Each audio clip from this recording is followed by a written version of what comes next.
I'm Shana and welcome to another Single Over 30 vlog. Okay, so this week I want to talk to you about a phrase that we have heard that's related to another phrase that we have used. I think most of us have used it anyway. So this phrase that we have heard, we've heard our grandma use it, we've heard our friends use it, maybe we've read it in a book, we've heard it from our neighbor, we've heard it on the radio, and that phrase is don't settle. And of course, the phrase that we have used that's related to it is, I am not going to settle. So I think that when we use this phrase, I know I used it when I was single, I think what we're really thinking deep down inside is we're thinking, you know, I just don't want to get divorced. I want to be happily married. I don't want to end up a statistic. And maybe the people who are around us who are saying don't settle, they're saying it based on some experience or maybe even something that they've read or what they've seen happening in our society with divorces. But I think that we need to redefine what it means to settle, because I used this phrase a lot when I was single, and I'm not really sure if I stopped to think about what it meant. All I knew was that I had a list in my mind and sometimes on paper of what I wanted in a mate, but I didn't really stop to think about what it really meant to settle.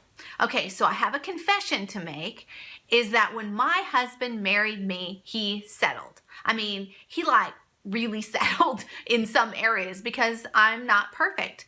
And when I married him, I settled because he's not perfect. But even that said, I can't imagine being married to anyone else. I just love him so much. He's a great match for me. I feel so very blessed.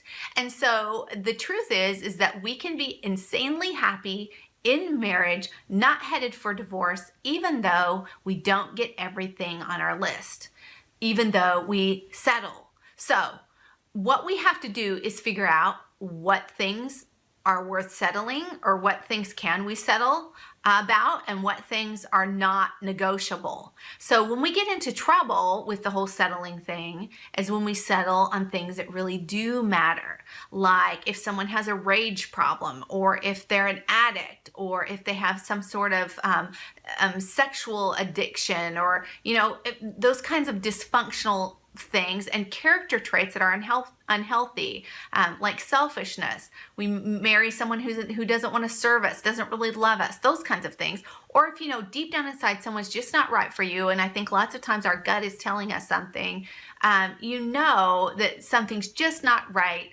but you do it anyway. Those are things that we need to pay attention to. It's not negotiables that we have on our list like, oh, I want to marry someone who has hair. I mean, I just talked to some singles recently and have talked to many of them over the last year who tell me what they're looking for in a mate. And lots of times there's things like, I want someone who skis, or I want someone who's taller than me, or I want someone who shares my love of music, those kinds of things. If you talk to any Christian counselor or any divorce attorney, the things that end couples up in a counselor's office or in divorce court, it's not things like he doesn't have hair. It's not things like she doesn't know how to cook. Those are not the things that cause distress in a marriage or cause a marriage to be unhappy. So I think we need to take a look at those things. I just spoke with a young woman, a friend of mine, who just recently got married in July. She is insanely happy. She feels so blessed. She also told me on the phone that her and her husband are total opposites. She said they're completely different. Her advice to singles was to kind of be flexible on the things that don't really matter. Because she said lots of times what you think you're going to get, that doesn't really work out that way anyway. So with all of this in mind, my freebie for you this week is a worksheet for you to download. So that list, the one that you have either in your mind or you've already written some things down. I've created 2 columns on this sheet, and I invite you to put down the things that you would like in a mate. I want you to separate those out into negotiables and non-negotiables.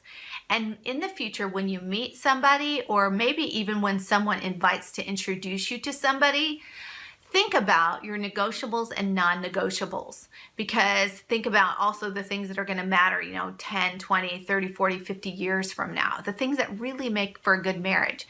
Because I think lots of times we have to get past the things that don't matter to get to the things that really do. For example, if we're hung up on if a guy's too short or not, or if a woman doesn't have the right color of hair, what we end up doing is we don't really we'll never discover the things about the person that may be exactly what we need for an awesome relationship.